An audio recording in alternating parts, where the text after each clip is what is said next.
नमस्कार. Cook with TDSमध्ये स्वागत आहे. आपण दररोज वेगवेगळ्या प्रकारचे डोसे बनवतो. डाळ तांदळाचे बनवतो, रव्याचे बनवतो. पण आज आपण वेगळ्या पद्धतीचा डोसा बनवणार आहोत. एकदम सॉफ्ट, स्पंजी आणि खायलाही पौष्टिक असा हा डोसा आहे. हा डोसा मी काळ्या चण्यापासून बनवलेला आहे. काळ्या चण्यापासून हा डोसा कशा पद्धतीने केला जातो ते आज आपण या व्हिडिओमध्ये बघणार आहोत.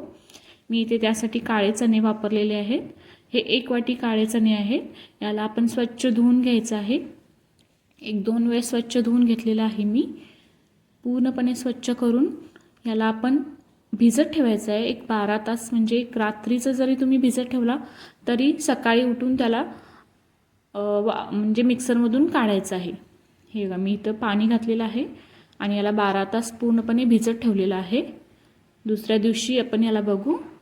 हे बघा, दुसऱ्या दिवशी किती भिजलेले आहेत चणे आपले. आता याच्यातील आपण पाणी काढून हे मिक्सरमधून वाटून घेऊ. याला पूर्णपणे आपण पेस्ट करून घ्यायची आहे. मी या चण्यामध्येच एक हिरवी मिरची घातलेली आहे.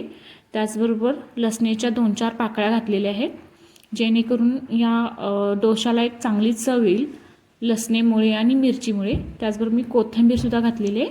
आता याची आपण बारीक पूर्णपणे पेस्ट करू. ही बघा, बारीक पेस्ट केलेली आहे. आता आपण याच्यातच रवा मी अर्धी वाटी घातलेला आहे, जेणेकरून डोसा आपला चांगला बनेल. कारण की पूर्णपणे चणे असल्यामुळे तो डोसा एकदम सॉफ्ट बनेल, होणार नाही. त्याचबरोबर मी याच्यामध्ये अर्धी वाटी दही घातलेला आहे, जेणेकरून त्याला चव पण चांगली येईल. आता आपण याला पूर्णपणे पेस्ट करून घेतलेली आहे. ही बघा, अशी पूर्ण बारीक पेस्ट करून घ्यायची आहे. त्याचबरोबर आपल्याला आता हे मिश्रण एका पातेल्यामध्ये काढून त्याच्यामध्ये आपण मीठ घालून घेऊ. आणि हे आपलं बॅटर तयार झालेलं आहे डोशासाठी. ह्याच्यामध्ये आता आपण मीठ घालून घेऊ. मी एका बाउलमध्ये हे काढून घेऊन याच्यामध्ये थोडंसं मीठ घालते. मी याच्यामध्ये सोडा अजिबात वापरलेला नाही आहे. सोड्यामुळे काय होईल की पूर्णपणे तो नरम पडेल, त्यामुळे मी सोडा वापरलेला नाही आहे. हे चण्याच्या म्हणजे चण्यापासून हा बनवलेला डोसा आहे, त्यामुळं याच्यामध्ये मी सोडा वापरलेला नाही आहे.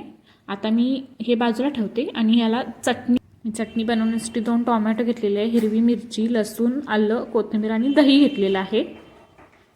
आता मी आलं आपण मिक्सरमधून वाटून घेऊ. मी टोमॅटो इथं शिजवून घेतलेले आहे. हे पूर्णपणे बारीक करून घेऊ आणि याच्यामध्येच थोडं दही घालू आणि चवीपुरतं मीठ घालू. याला पूर्ण आता मिक्सरला वाटून घेऊ.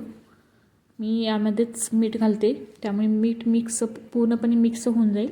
याची पेस्ट करून घेऊ. ही बघा, पेस्ट झालेली आहे. ही चटणी खूप छान लागते. आता आपण जे डोशाचं बॅटर आहे ते आपण डोशाच्या तव्यावर घालून बघू. मी इथं तेल खाली अजिबात वापरलेलं नाही आहे. याला वरून फक्त नंतर तेल सोडणार आहे. हे बघा, डोसा आपला व्यवस्थित होत आहे. या चण्यापासून बनवलेला डोसा खायला पण खूप पौष्टिक आहे आणि चविष्ट सुद्धा आहे. याला आता आपण वरून थोडंसं तेल लावू आणि एक परतून घेऊ. दोन्ही साईडने व्यवस्थित भाजून घेऊ.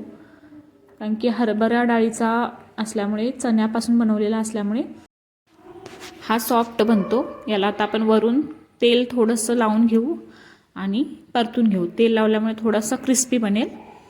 हे बघा, व्यवस्थित परतलेला आहे. हे बघा, खालून सुद्धा व्यवस्थित भाजलेला आहे. हा डोसा अत्यंत पौष्टिक असा आहे. तुम्ही पण नक्की ट्राय करा, खूप छान लागतो. डोसे तुम्ही मुलांना सुद्धा टिफिनमध्ये जरी करून दिलात तरी खूप छान होईल, कारण की अत्यंत पौष्टिक असा आहे, त्यामुळे मुलेसुद्धा आवडीनं खातील. हा डोसा दोन्ही साईडनं भाजलेला आहे. अशाच प्रकारे मी सगळे डोसे बनवून घेते. तुम्हाला ही रेसिपी किंवा हा व्हिडिओ जर आवडला असेल तर प्लीज लाईक करा, शेअर करा आणि सबस्क्राईब करा. हे बघा, मी अशा पद्धतीने सगळे डोसे व्यवस्थित काढून घेतलेले. मी खाली तव्याला अजिबात तेल लावलेलं नाही, वरूनच फक्त सोडलेलं आहे, जेणेकरून तो दुसऱ्या साईडने व्यवस्थित भाजेल. आपले सगळे डोसे अशा पद्धतीने मी काढून घेतलेले आहेत. हे डोसे तुम्ही आता मी जी टोमॅटोची चटणी बनवलेली आहे त्या चटणीसोबत खाऊ शकताय किंवा खोबऱ्याच्या चटणीसोबत खाऊ शकताय. भाजीसोबतसुद्धा, मिक्स भाजीसोबतसुद्धा खाऊ शकताय. खूप छान लागतो. हे बघा, किती सॉफ्ट आणि स्पंजी झालेले आहेत डोसे. तुम्ही सुद्धा ही रेसिपी नक्की करून बघा. अशाच वेगवेगळ्या आणि नवीन साध्या सोप्या एकदम रेसिपीज बघण्यासाठी चॅनलला नक्की सबस्क्राईब करा. पुढच्या व्हिडिओमध्ये वेगळी रेसिपी बघूया.